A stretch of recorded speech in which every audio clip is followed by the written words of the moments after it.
पौलाचे कोरिन्थीकरास दुसरे पत्र अध्याय 11 वचन 3 मी वाचतो, सर्वांनी लक्ष द्या.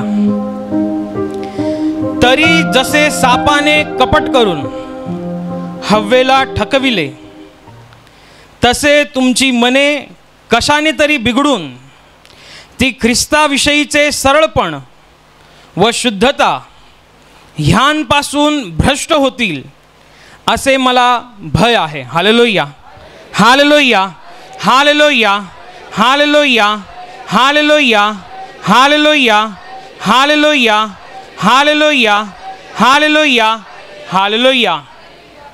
येशू ख्रिस्ताचा झंझावाती कार्य करणारा शिष्य प्रेषित पौल कोरिन्थीतील मंडळीला लिहिलेल्या पत्रामध्ये, दुसऱ्या पत्रामध्ये हे सांगत आहे की जसे सापाने कपट करून हव्वेला ठकवलं, त्याप्रमाणे कशा तरी गोष्टींच्या आधारावरती तो लबाड सैतान तुमची मनं बिघडवून टाकेल आणि तुम्ही ख्रिस्तामध्ये असलेली जी तुमची शुद्धता आणि पवित्रता ह्यांपासून तो तुम्हाला भडकवेल अशी मला भीती वाटते. प्रेषित पौल मंडळीतल्या लोकांविषयी चिंता व्यक्त करत आहे.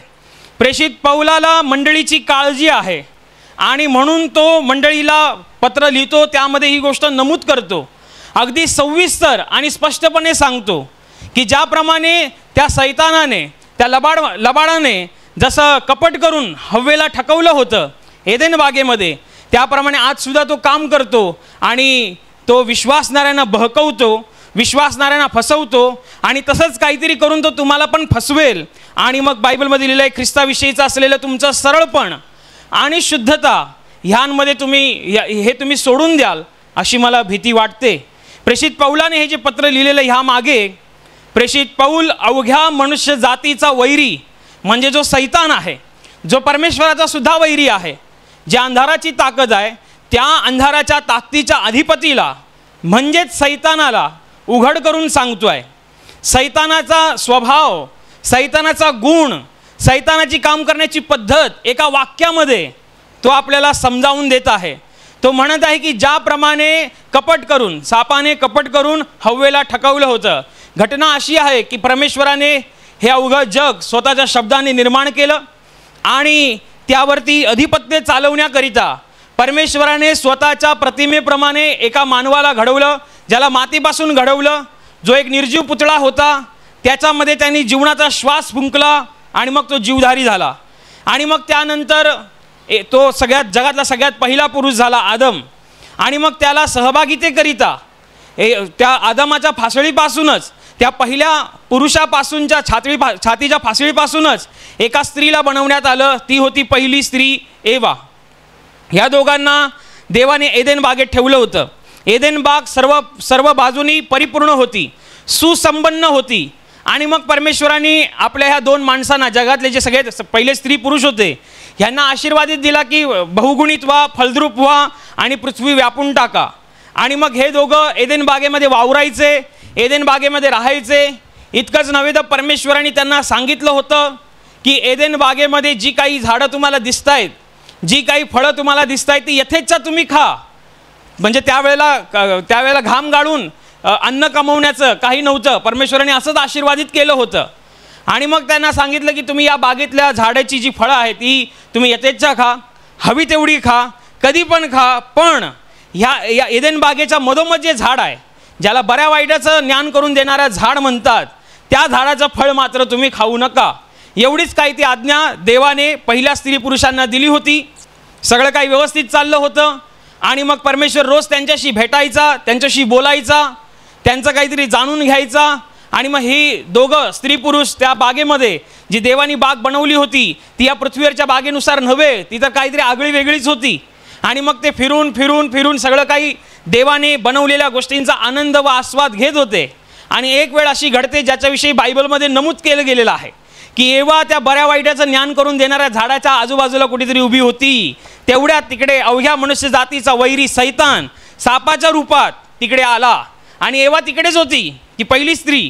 आणि मग तिला सांगितलं की तुम्हाला देवानी काय ह्या झाडाची फळं खायला बंदी केली आहे का? ती म्हणाली नाही, हे जे मधल्या आम्हाला बागेतल्या सगळ्या झाडांची फळं खायला सांगितली आहेत, पण देव म्हणाला जे मधलं फळ आहे, मधलं झाड आहे त्याचं मात्र फळ तुम्ही खाऊ नका, खाल तर तुम्ही मराल, स्पर्श कराल तरी तुम्ही मराल. एवढी हिने गोष्ट सांगितली. आणि मग सैतानाने काहीतरी आडम तिकडम करून तिला काहीतरी असं फसवलं, त्याला सांगितलं की तुम्ही खरं मरणार नाही. देवाने तुमच्या मनामध्ये उगाची भीती घालून ठेवलेली आहे, तुम्ही खरं मरणार नाही, उलट तुमचे डोळे उघडतील, उलट तुम्ही देवासमान ज्ञानी व्हाल, उलट तुम्ही देवासारखे व्हाल. पण एव्हा ही गोष्ट विसरली होती की पहिल्यापासूनच बायबल म्हणतं की देवाने त्याच्या प्रतिमेमध्ये माणसाला रचलं गेलेलं आहे. ती त्या भूलथापेला बळी पडते. आणि बायबलच्या उत्पत्तीच्या पुस्तकात लिहिलं आहे की ते फळ दिसण्यास चांगले, दिसण्यास चांगले, खाण्यास स्वादिष्ट आणि शहाणे करण्यास इष्ट असे तिला दिसल्यामुळे तिने लगेच ते तोडलं आणि खाल्लं. हे सगळ्यात पहिलं पाप घडलं त्या एदेन बागेतलं. आणि मग तिने ते तोडलं आणि मग नवऱ्याला सुद्धा दिलं. दोघांचे सुद्धा डोळे उघडले, त्यांना समजतं आम्ही नग्न आहोत. आणि मग ते लपतात आणि मग देवाला कळतं की ह्यांनी आज्ञा मोडलेली आहे. मग त्यांच्या अंगावरती चामड्याचे वस्त्र घालतात आणि एदेन बागेतून ती लोक बाहेर होतात. हीच मुळात सैतानाची योजना होती.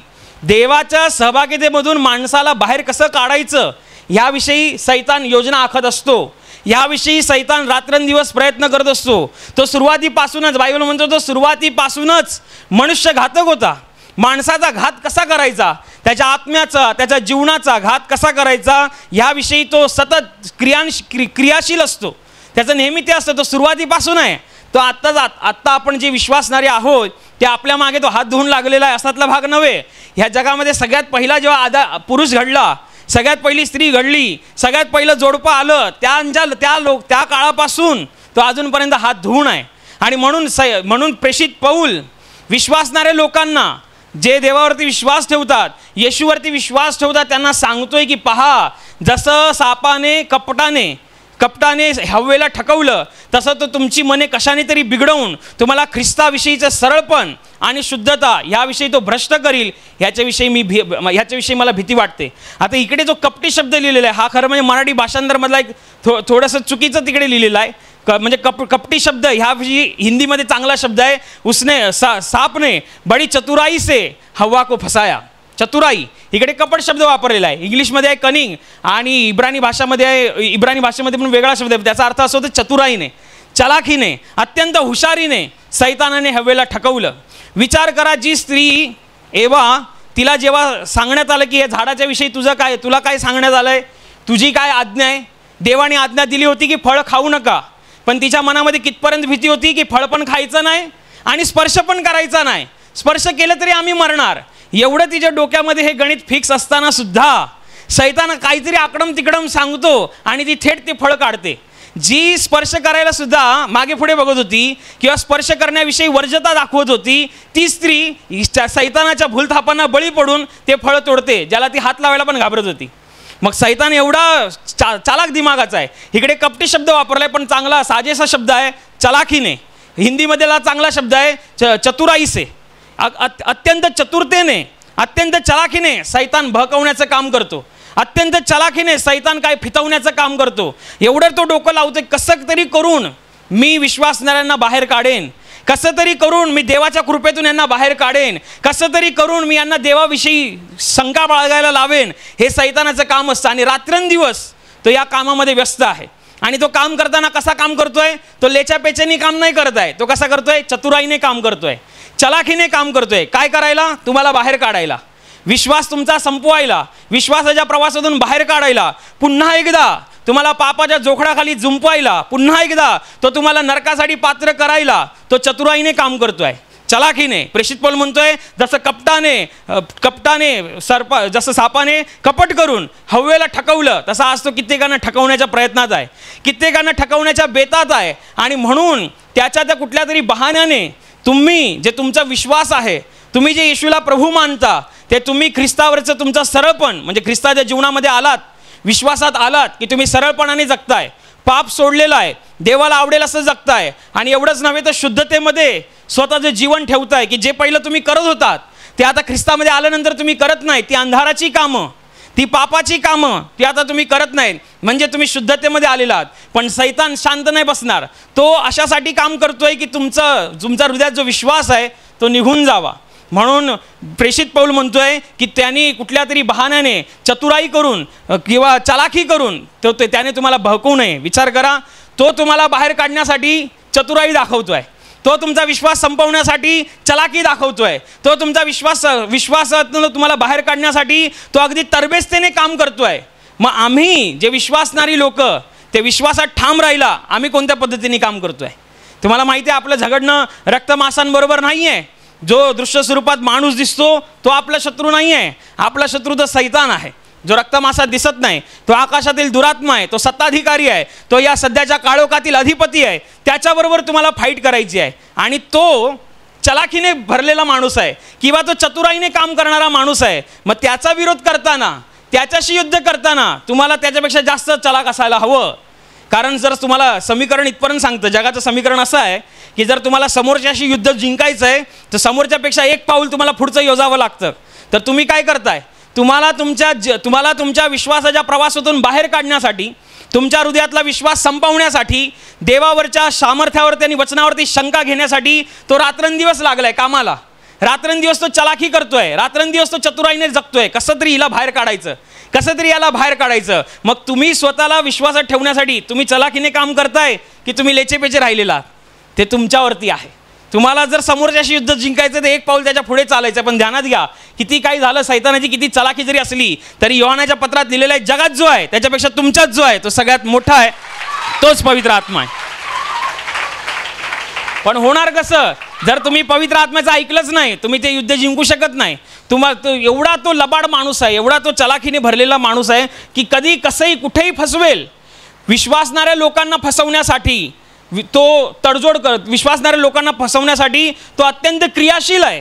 आपण त्याला तुम्ही हलक्यात घ्याल, तो काय आपल्या घरचा काम्या नाही. पण जर तुम्ही विश्वासणारे आहात, जर तुमच्याकडे देवाचा पवित्र आत्मा आहे आणि देवाने तुम्हाला अधिकार दिलेला आहे, तर सैतानाला बोललं नाही उठ आणि इकडून निघून जा, तो सैतान निघून जाईल, कारण देवाने तुम्हाला अधिकार दिलेला आहे.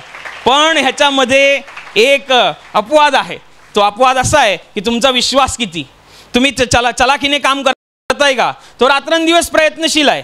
विचार करा, बायबलमध्ये लिहिलेलं आहे, जेव्हा ह्या लुसिफरला स्वर्गातून विजेसारखा या भूमीवरती पाडण्यात आलं, तेव्हा बायबलमध्ये लिहिलेलं आहे की हा लुसिफर देवाच्या विरोधात बोलायला लागला.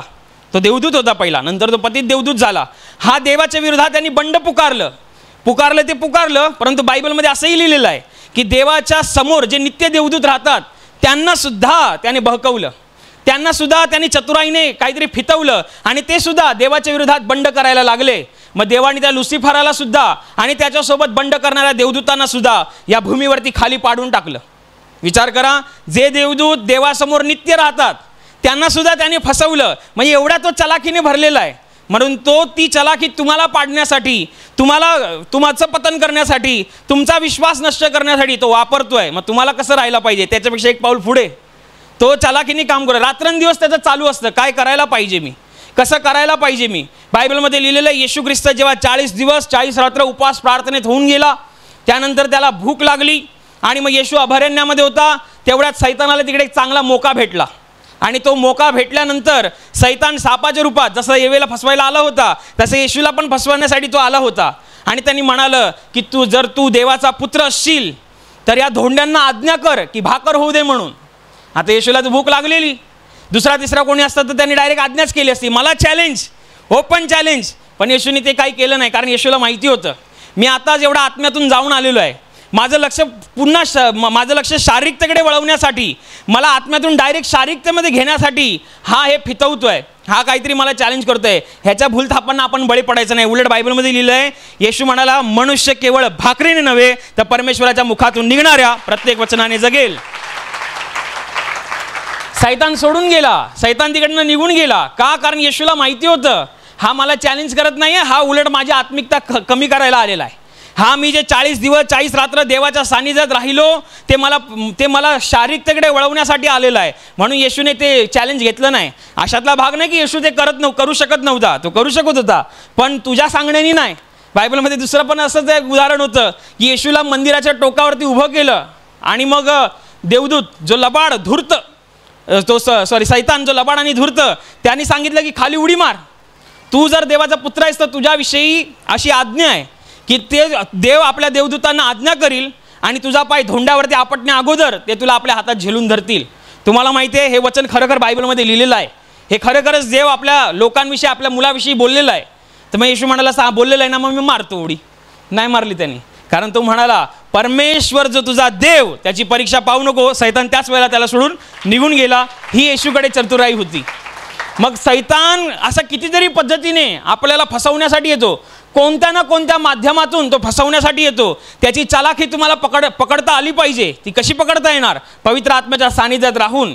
ती कशी पकडता येणार? देवाची वचनं वाचून, देवाच्या वचनांवरती मनन चिंतन करून तुम्हाला त्या चतुराईने, तुम्हाला ती आत्मिक चतुराई प्राप्त होते. त्याच्याद्वारे तुम्ही सैतानाची चालाखी ओळखता आणि सैतानाचा प्लान, सैतानाच्या योजना ज्या तुमच्या विरोधात आहेत त्या तुम्ही नेस्तनाबूत करता. जर तुमचं लक्षच नसेल, तुम्ही जर प्रार्थनेमध्येच नसाल, तुम्ही जर बायबल वाचणारेच नसाल, देवाच्या वचनांवरती मनन चिंतन करणारे असाल, तर असे टिचकी मारून तुम्हाला सैतान उडवू शकतो. एक टिचकीचं का, एकच टिचकी काफी आहे तुम्हाला. असे मी कितीतरी लोक पाहिलेले आहेत. एवढ्या काळामध्ये जाम प्रार्थना करायचे, पण बायबल वाचन किंवा वचनांचा संदर्भ, वचनांवरती मनन चिंतन काही नाही. एक दिवस अचानक त्यांच्या जीवनात काहीतरी प्रॉब्लेम आला, मग त्यांचे शब्द, ठरलेले शब्द असतात, आम्ही एवढे प्रार्थनेला जाऊन काय फायदा, आम्ही एवढी प्रार्थना करून काय झालं, देव जर असता तर मग त्यांनी केलं नसतं का, देव जर असता तर त्यांनी सांभाळलं नसतं का. अरे पण तुला समजलं का की तुला फितवण्यासाठी, तुला बहकवण्यासाठी, तुला बाहेर काढण्यासाठी सैतान काहीतरी डाव रचतोय. सैतानाचा डाव ओळखता आला पाहिजे, आणि आपल्याला ओळखता येणार नाही अशातला भाग नाही, परंतु तुम्ही पवित्र आत्म्याचं ऐकलं पाहिजे. तुम्ही देवाच्या वचनांवरती मनन चिंतन केलं पाहिजे. उजव्या कानातून ऐकून डाव्या कानातून सोडून चालणार नाही. ते जगातली लोक पण करतात, परंतु तुम्ही तसं करू नका. तुम्हाला मास्टर प्लॅन भेटतो प्रार्थनेमध्ये, तुम्हाला एक मास्टर प्लॅन भेटतो बायबल वाचण्यामुळे, की सैतानाचे सर्व डावपेच तुम्ही नेस्तनाबूत करू शकता. होय, ही तुमच्याकडे ताकद देवाने दिलेली आहे. पण जर आपण देवाच्या संपर्कातच नाही, प्रार्थनेतच नाही, आपण जर देवाच्या वचनांवरती मनन चिंतनच करत नाही, तर तुम्ही सैतानाला किती इझी आहे. विचार करा, येशू जो राजांचा राजा आणि प्रभूंचा प्रभू, ज्याच्यामध्ये, ज्याच्याद्वारे आणि ज्याच्या ठाई सर्व काही अस्तित्वात आहे, त्याची परीक्षा सुद्धा सैतानाने पाहिली. त्याला फितवण्याचा सुद्धा सैतानाने डाव केला. ते हिंदीमध्ये कहावत आहे ना, तो तुम किस खेत का मुली आहे. त्यांनी जर एवढा डाव केला, मग तुमचं काय आहे? मग तुम्ही विचार करा, तुम्ही प्रार्थनाच करणारे नसाल, तुम्ही बायबलच वाचणारे नसाल, इथेच काय ते मला रविवारच्या दिवशी असे दिसत असाल, तर सैतानाला चांगलं माहिती आहे तू किती मान हलव रे, तू घरी चल, तुला सांगतो मी,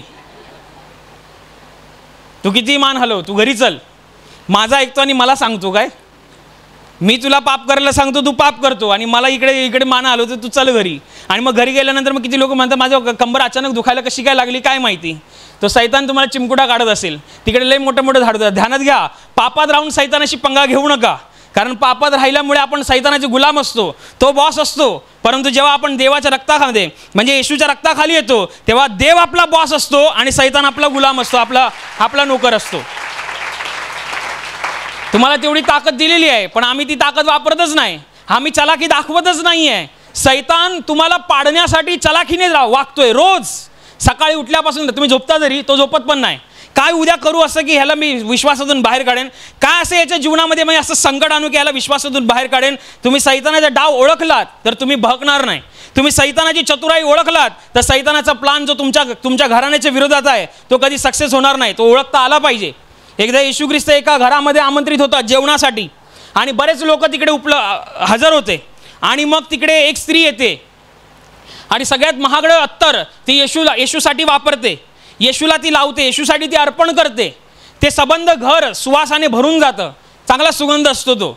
जे लोक ते सुगंध घेतात त्याच्यावरून त्यांना हे कळतं की हा जे अत्तर आहे जे येशूसाठी वापरण्यात आलेलं आहे, हे अत्तर जाम महाग आहे, हे खूप महाग आहे, हे सहजासहजी कोणाला भेटणार नाही, हे सहजासहजी कोणाला घेता येणार नाही, एवढं हे महाग आहे. तेवढ्यात एक माणूस असं म्हणतो की या बाईला काय सांगायचं, या बाईला जरा तरी समजतं का, एवढं तिने महागड्यातलं महाग तेल अत्तर येशूला तिने वापरलं, नासाडी केली तिने. त्यापेक्षा तिने हे अत्तर जर विकलं असतं आणि मग त्याचे एवढे बक्कळ पैसे आले असते, आणि मग त्या पैशातून कितीतरी गरिबांना खायला दिलं असतं, कितीतरी गरिबांना कपडे घेऊन दिले असते, कितीतरी गरजवंतांची गरज भागवली असती. तेव्हा सगळ्यांनी ऐकल्यावरती बोलले बरोबर बोलतोय हा माणूस, बरोबर बोलतोय, एकदम बरोबर आहे, असंच करायला पाहिजे होती. हिने हे बाईला काय सांगायचं, हिने नासाडी केली. तेव्हा तिकडे बसलेला होता स्वर्ग आणि पृथ्वीचा मालक, तुमचा आणि माझा बाप, ज्याला बायबलमध्ये लिहिलं आहे तो अंतःकरण पारखणारा परमेश्वर आहे. ज्या माणसाच्या डोक्यातून ही खुरापत निघाली होती की हे अत्तर तू येशूला वापरलंच, चुकीचं केलंस, त्यापेक्षा तू विकायचं होतंस, त्याच्यातून काही पैसे आले असते, मग गरजवंताला काहीतरी भिकाऱ्याला किंवा काहीतरी भुकेल्याला किंवा कपडे नसलेल्याला मदत करता आली असती, तेव्हा येशूनी बरोबर ओळखलं, छान, हा जो बोलतोय ना ह्याला गरिबांची काळजी नाही आहे, ते हे पैसे त्याच्या थैलीत येतील, जी मी त्याला सांभाळायला दिलेली आहे त्याच्यातून हा चोरतो.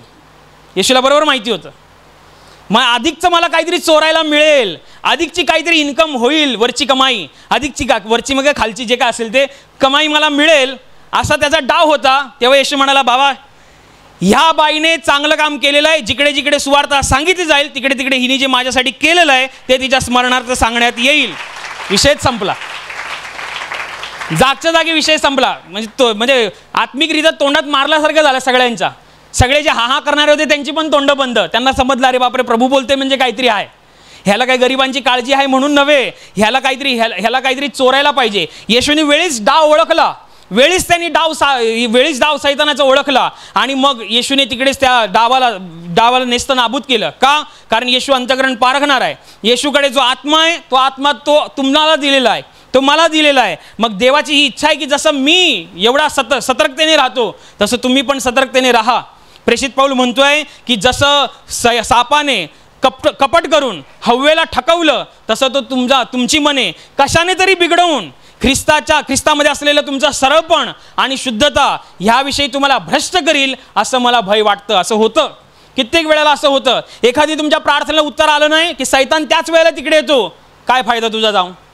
एखाद्या माणसाविषयी तुम्ही प्रार्थना करत असाल, जवळच्या माणसाविषयी, तो वाचला पाहिजे म्हणून, आणि कदाचित देवाची अशी इच्छा असेल की यांनी स्वर्गात यावं म्हणून, आणि मग देवाने त्याला स्वर्गात घेतलं. तुम्हाला देवाची योजना कळाली नाही आणि तुमचा माणूस तुम्ही जाताना पाहिला, तेव्हा मग सैतान पहिला तिथे उभा राहणार, बाबा एवढा रविवारच्या प्रार्थनेला जायचास, पळायचास, काय झालं तुझं, काय फायदा झाला, हे झाला ते झाला, तुमचं असं पाहिजे. बघ माझा फायदा होत नाही तर नुकसान होत, पण येशूच माझा प्रभू, तोच माझा देव आणि तोच माझा तारणारा, एवढी गॅरंटी तुमची पाहिजे.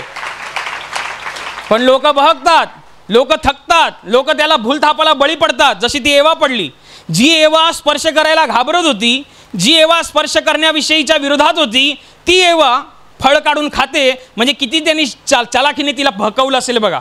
बायबलमध्ये एक सुंदर जोडपं होतं, हनन्या आणि सप्पिरा नावाचं, एक आशीर्वादित जोडपं, देवाला आवडणार असं जीवन जगणारं जोडपं.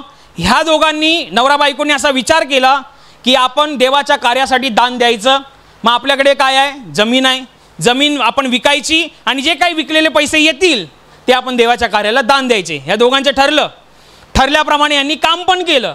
जमीन विकली गेली, हातात पैसे आले, आणि ज्या वेळेला हातात पैसे आले त्याच वेळेला त्याच्या बाजूला सैतान पण आला आणि मग त्यांनी काहीतरी फितवलं, त्यांनी काहीतरी सांगितलं, आणि मग ती स्त्री भुलली गेली आणि तिने आपल्या नवऱ्याला सांगितलं की एक काम करूया, हे पैसे आलेत ना ह्याच्यातले अर्धे ठेवूया आणि अर्धे देवाच्या कार्याला दान देऊया. पहिले यांनी काय ठरवलं होतं, सगळे दान देऊया. नंतर काय ठरवलं, सैतानाने फितवल्यानंतर की आपण थोडंसं ठेवूया आणि थोडंसं देऊन ठेवूया, कोणाला काय कळतंय. पण विचार करा, हे लोक हे विश्वासणारं जोडपं होतं.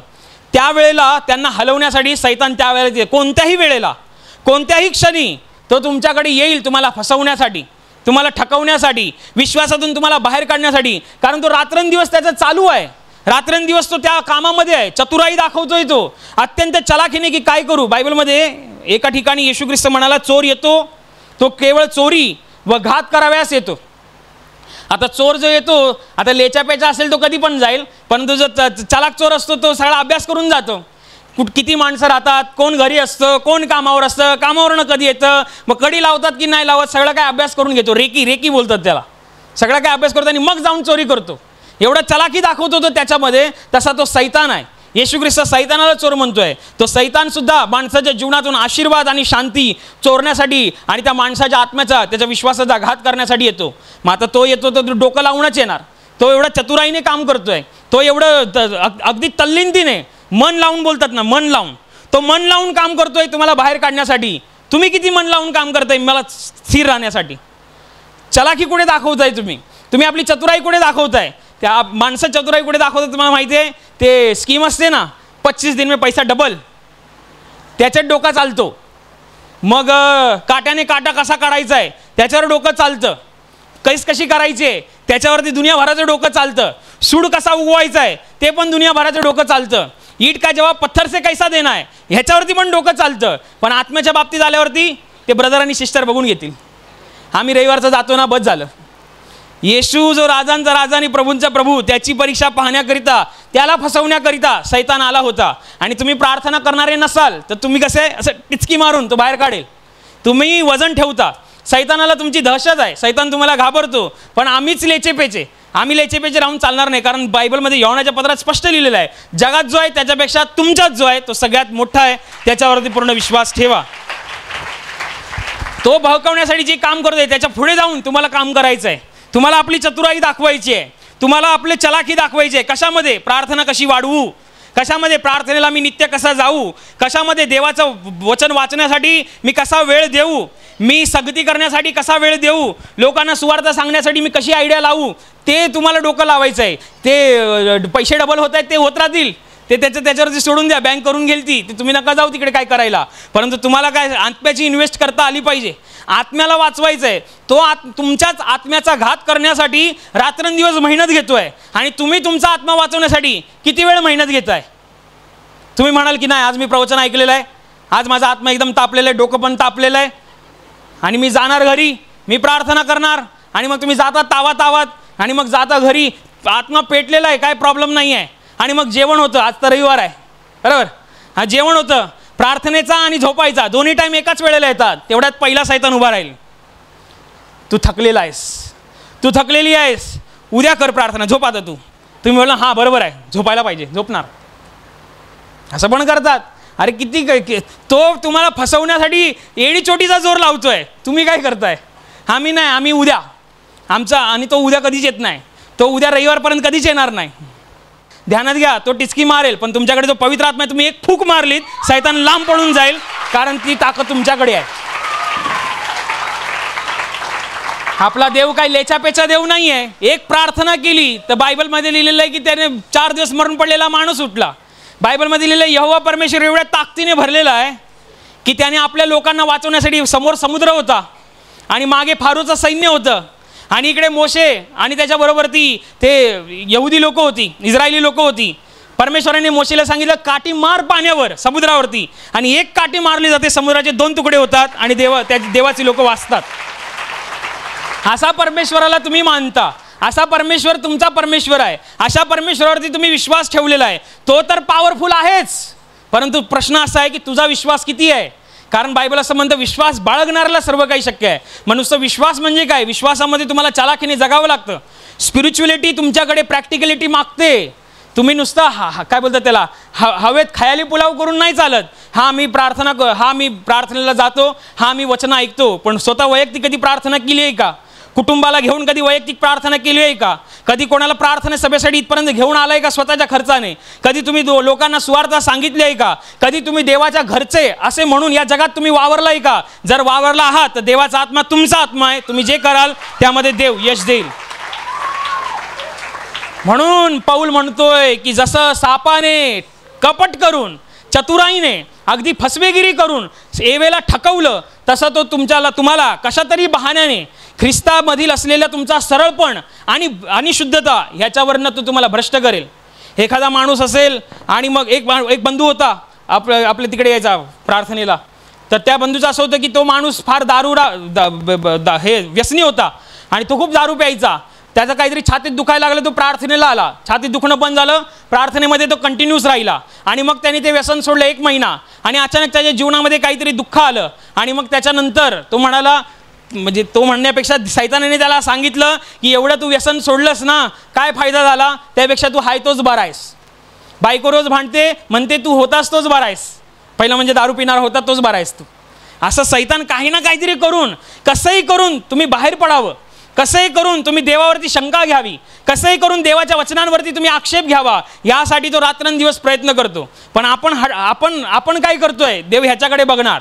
पाळक काय बघणार? तुम्ही काय करताय ह्याच्याकडे बघणार. जे ज्ञान, जे आत्मिक भोजन, जे आत्मिक जल, जे जिवंत पाणी तुम्हाला देण्यात येतं, त्याच्यानंतर तुम्ही काय करता ते महत्त्वाचं आहे. तुम्हाला माहिती आहे, देवाच्या राज्यातून जगत असताना आपल्याला खूप प्रॅक्टिकल राहावं लागतं. विदाऊट प्रॅक्टिकल तुम्ही आत्मिक जीवनामध्ये जगू शकत नाही. तुम्ही तुमचं युद्ध जिंकू शकणार नाही. तुम्हाला देवाचं ऐकता आलं पाहिजे, चलाखीने राहता आलं पाहिजे, शत्रू समोरचं युद्ध जिंकायचं आहे, तर समोरच्यांच्या पेक्षा एक पाऊल आपल्याला पुढे योजायचं आहे. तर सैतानापेक्षा तुमच्याकडे मोठा कोणीतरी दिलेला आहे, तो आहे पवित्र आत्मा. सैतानाची बुद्धी कमकुवत राहील, परंतु पवित्र आत्म्याची बुद्धी प्रकाशित आहे, ती स्वर्गाची आहे, ती तुम्हाला विजय देण्यासाठी पूरक आहे. परंतु त्याचं ऐकणं फार महत्त्वाचं आहे. तो म्हणतोय प्रार्थना कर, प्रार्थना कर, प्रार्थना कर. तुम्ही म्हणताय थांब, दुखायला लागलं अंग, झोपून घेतो पहिला, उद्या बघूया, असं चालू असेल. तो म्हणते उपवास धर, उपवास धर. नाही, आज साबुदाणे एवढे बनवलेले आहेत. ते म्हणते आज तरी उपवास धर. नाही, आज अमक्याच्याकडे पार्टीला जायचं आहे. आज तरी उपवास धर. नाही, त्या बॉसने काहीतरी पार्टी ठेवलेली आहे. तो काही ना काहीतरी करून ध्यानात घ्या, तो काही पुढ्यात येणार नाही तुमच्या. तो कुठल्या ना कुठल्या तरी माध्यमाच्या द्वारे कसंही करून तुम्ही देवामध्ये तुमचं जे सरळपण आहे त्याच्यामधनं तुम्ही बाहेर पडावं याच्यात तयारीत असतो. जी तुम्ही शुद्धता राखलेली आहे, स्वतःला जे पापापासून राखलेलं आहे त्याच्यातून तुम्ही बाहेर पडावं यासाठी तो तयारीत असतो. आणि म्हणून तुम्ही चलाखीने, म्हणजे पवित्र आत्म्याच्या चलाखीने, आत्मिक चलाखीने, स्वर्गीय चलाखीने तुम्ही सैतानावरती विजय मिळवता आला पाहिजे. आणि सैतान पहिल्यापासूनच हरलेला शत्रू आहे. तो फक्त अकराळ विक्राळ रूप करून तुम्हाला दाखवतो की मी काहीतरी मोठा आहे, पण तो काही मोठा नाही आहे. ती कोणीतरी सांगितलं होतं की तो सैतान एका भिंतीसारखा आहे, पण ती भिंत थर्माकॉलची आहे, जी अशी बोट लावलं की ती पडणार. दाखवते ती मी अकराळ विक्राळ आहे. सैतानाचा अकराळ विक्राळ दाखवतो.